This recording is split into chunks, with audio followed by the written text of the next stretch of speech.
One of the hardest things that we have to cope with as we come through menopause, our menopause transition and into post-menopause, is the fact that our energy levels are changing. I have thousands of results from my symptoms quiz that come to me, and one of the most prominent features of the results of that symptoms quiz is the fact that women are telling me that they just don't have any energy. I so relate to that because I was lying on the couch every night. I'd come home from the university, I'd be trying to do the exercise that I'd been doing for years, and I just felt that I had no energy. I just felt that I, could just kind of curl up and go to sleep and just not do anything that needed to be done at the end of the day. And I think that happens to so many women.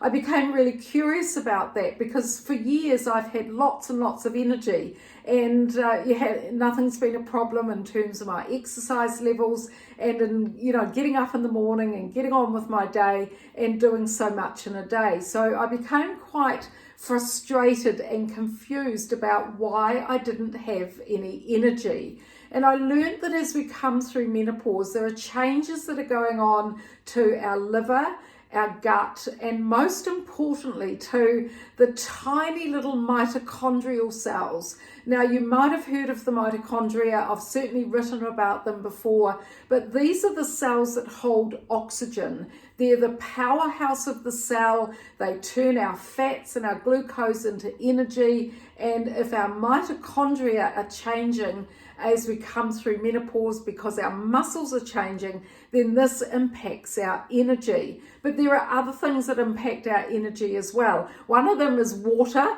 how much water you're having, and certainly in sport and exercise science, we know that if a muscle is dehydrated by 2 to 3%, then you get up to about 20% loss of contractile force in that muscle, and I include the heart muscle in that as well.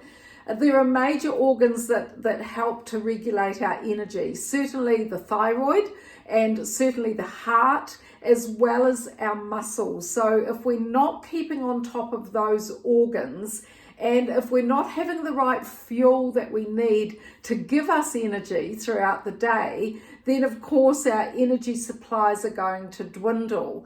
There's also changes to our ability to make iron and ferritin, which are involved in the metabolic pathway for energy. And there's certainly changes to vitamin D levels, and you've heard me talk about that as well.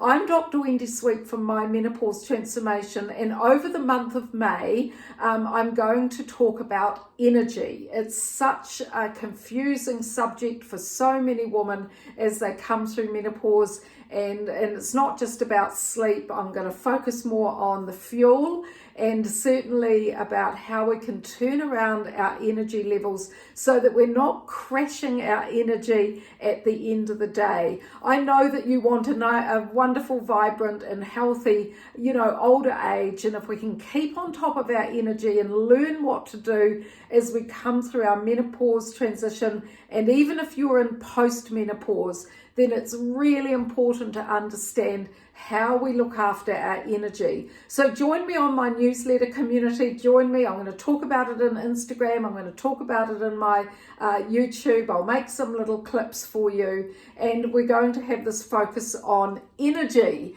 as we come through the month of May. The seasons are changing.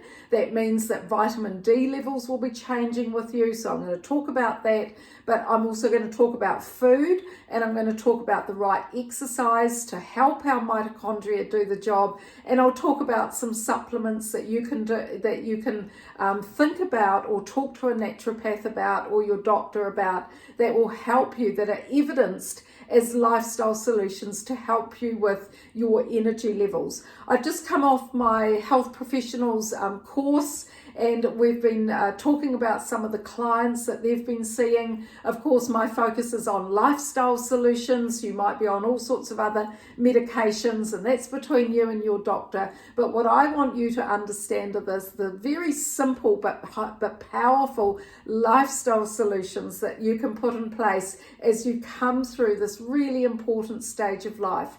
It's a vulnerable time for women as they come through menopause, for their heart health and for their muscles, and also for other conditions around that do affect our energy, particularly the thyroid conditions. So if we can keep on top of our energy levels or restore them and rejuvenate our energy again, then it makes such a difference to how we're getting on with from day to day, but also how relevant we're staying as middle-aged women as well, particularly those of you who are really busy, you've got a lot of work on, you've got a lot of family commitments as well. So let's help you get a bit more energy as you come through this important life stage. As I said, I'm Dr. Wendy Sweet from Menopause Transformation. You can read about me on there. My PhD is in women's health and aging, and that is my passion, is that you are turning around your energy levels so you've got a lot more